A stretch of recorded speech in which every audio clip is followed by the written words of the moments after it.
Okay, out of the oven. This is the cranberry apple pie with crunch topping. I'm going to cut into it, show you what it looks like, but man, this pie is amazing. Hi, it's Sarah. Today, this is the pie that you are going to want to make for Thanksgiving or Christmas or both, because this pie is one of my top pies that I've ever made, and I am not kidding, and I bake a lot. So this is my cranberry apple pie with crunch topping. And I can't even tell you, this pie is demolished and gone when it's made. And I absolutely love the pie. I hesitate to make the pie because I just want to eat the whole entire thing. So I'm going to walk you through this step by step. It's really not a super hard pie to make, and there's a couple of variations. If you don't like something that's in this pie, you can do a couple of variations to make it work. So the first thing you need to do is preheat your oven to 375. And you can make this the morning of Thanksgiving or the night before, but you need to bake it right when you get it mixed together. But you can let it sit overnight if you're short on oven space on Thanksgiving, like a lot of people are. So the first thing you need is 4 apples. So I am using Honeycrisp, which is an apple native to Minnesota. My favorite apple, favorite apple. But you can use Granny Smith if you don't have access to the Honeycrisp. I don't peel my apples. A lot of people don't like that. So if you want to peel your apples, you can peel them. These are washed. I just prefer to leave the peels on. I think that's just how I've always done it, and they just don't bother me. So I don't peel them. If you want to peel them, you sure can. Just because I get a lot of people that will complain that I didn't peel the apples, so I'm explaining why. So you need your nice glass pan. So we want to cut these apples rather thin. So like that. That's how you want them.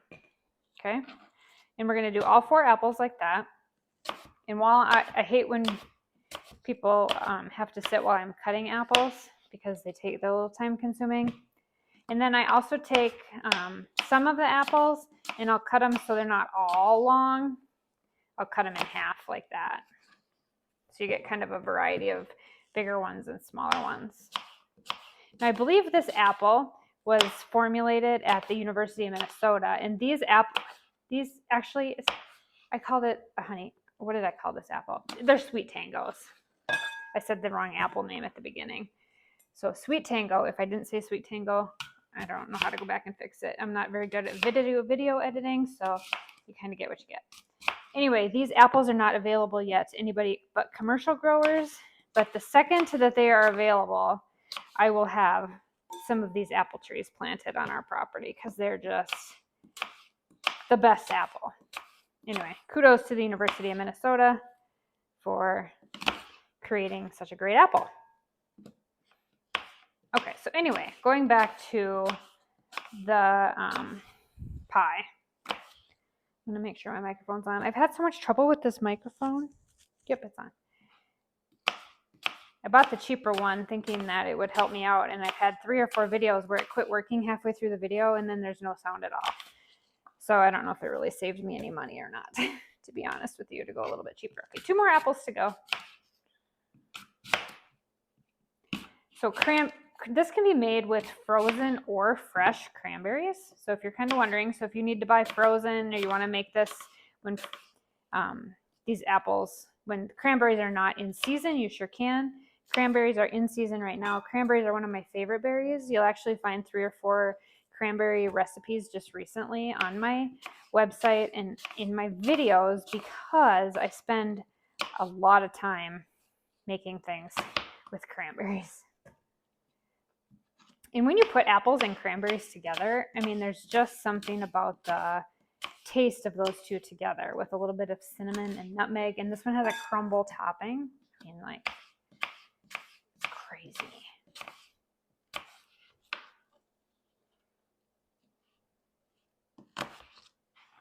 Okay, 1 more apple, and then we'll continue to the next step.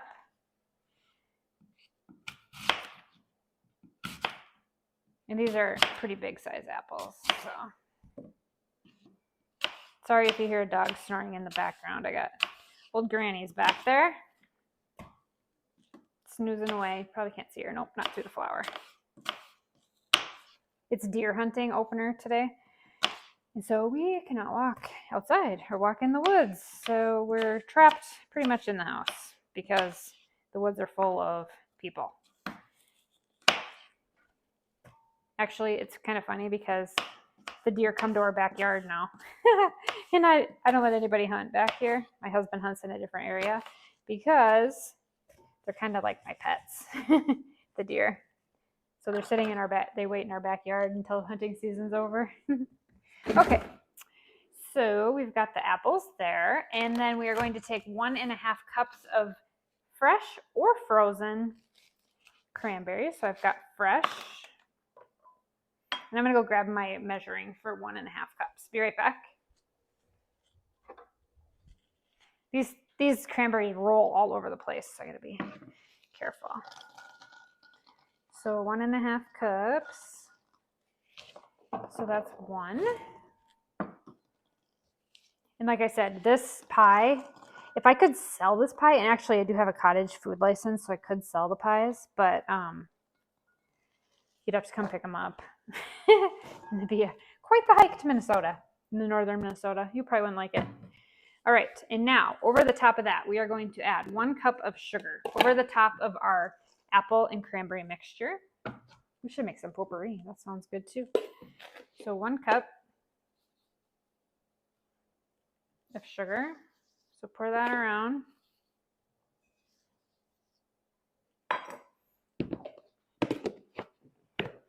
2 tablespoons of flour. And then we're going to let this sit while we get the crumb topping ready. 2 tablespoons of flour. We're going to mix this up, so don't worry. Cornstarch. 1 tablespoon of cornstarch.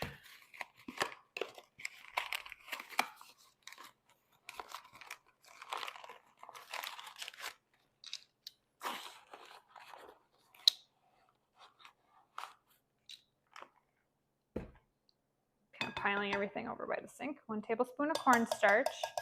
Then we're going to take a splash of lemon juice. Shut that up. We're just going to do a splash. That kind of keeps the apples from turning brown. Okay, and then nutmeg. 1/4 teaspoon of nutmeg. Yum. I love anything with nutmeg and almond. Oh my gosh, everything almond lately has been doing amazing things to my nose. Okay, mix that up so everything is kind of coated. Oh my, I think cranberries are like one of my favorite berries. Oh my gosh, we have 1 cranberry farm in Minnesota. I looked it up, and it's actually a young family that bought this cranberry farm. Most of the cranberries are like Wisconsin, Michigan. And I would really like to tour it just because I think that cranberry farms are just the coolest things ever. We don't live in a climate where we could do that where we're at, but I'll have to find out where that is. But there's 1 in Minnesota. 1 only cranberry farm. Okay, set that off to the side. Okay, now I'm using a store-bought crust. And if you don't want to use a store-bought crust, you can use your own crust. If you can find a ginger snap crust, that's the best. I could not find one. So I'm using regular crust. Always have used regular crust. I'm using a glass pie plate. And I am not spraying it or flouring it. I had someone ask me why I don't do that, because these pre-made crusts already have some butter in them, and so I never have had trouble with anything sticking. Okay, so put the pre-made pie crust in the pie, and I'm using a pretty deep dish pie crust here, or not pie crust. This is a Pyrex one. I'll link it. It's the deeper dish one, so nothing comes flying out of the top and wrecks the bottom of your oven, and then you have a disastrous mess. Okay, so now take our beautiful apple mixture, pour it in. And this is going to be a heaping pie, I can tell you that.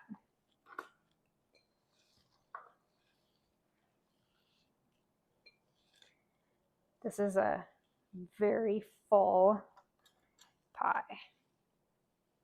My gosh, it's just beautiful. Look at that.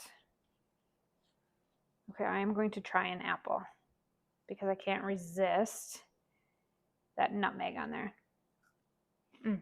So good.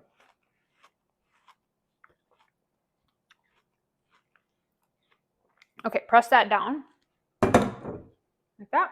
So we want it pressed down because we gotta get the topping on there still, and it's already pretty full. Okay, look at that.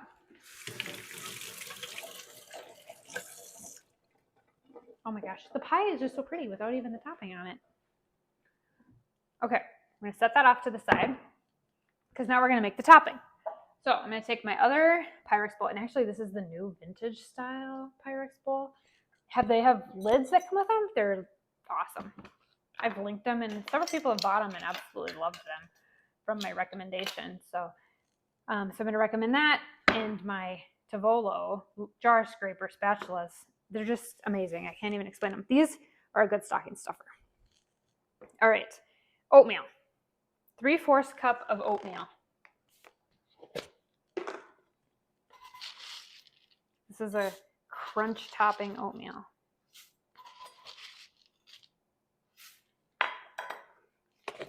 Okay, so this is the optional part. Chopped pecans. Now I put them in. If you have a family that does not like nuts, you don't have to put them in. It's a 1/2 cup of chopped pecans. They just add to the top, but you don't have to add them. If you have somebody that doesn't like nuts in your family, you can definitely get by without the pecans. A 1/3 cup of packed brown sugar. I'm gonna go grab my 1/3 cup. Be right back.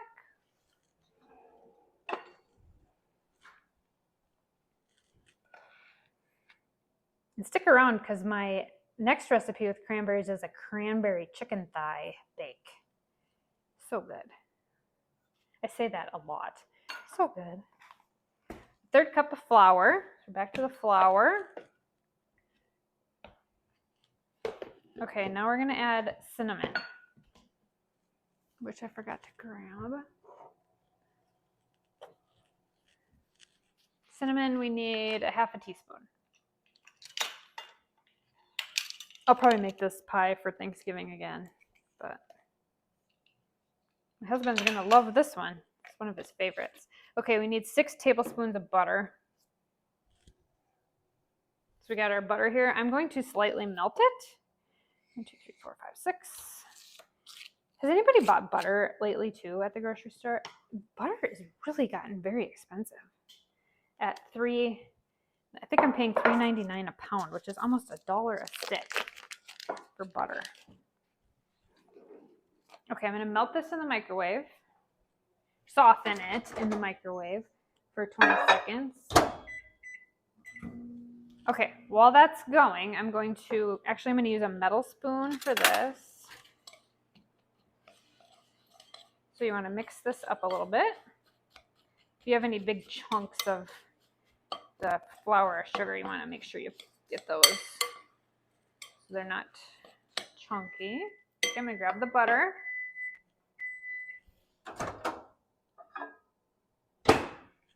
Okay, pour that into here. Use your jar scraper to scrape the sides of that. All right, mix that in to the crumb topping.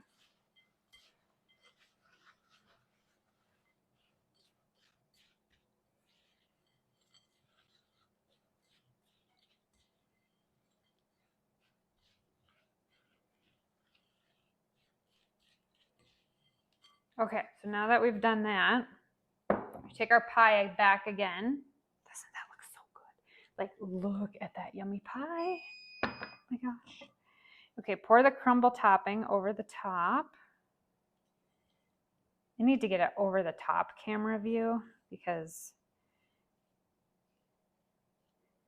this is definitely the pie to make. Okay, press that into the crust. You want to use it all. Okay, now you're gonna need to use your fingers because you want to get that pressed down over the whole pie. So you kind of gotta, because it's kind of mounded, this will go down just a little bit, but it is a very full pie. Okay. All right, so I've got the topping here. Okay, so now that is the pie right there. So now we are going to bake it at 375 for 40 to 45 minutes. Because this one leaks sometimes because it's a full pie, I'm going to put a cookie sheet underneath it, like not on the rack, but underneath it to catch anything if it does that. So I'm going to put it in the oven 45 minutes and I'll show you exactly what it looks like when it comes out.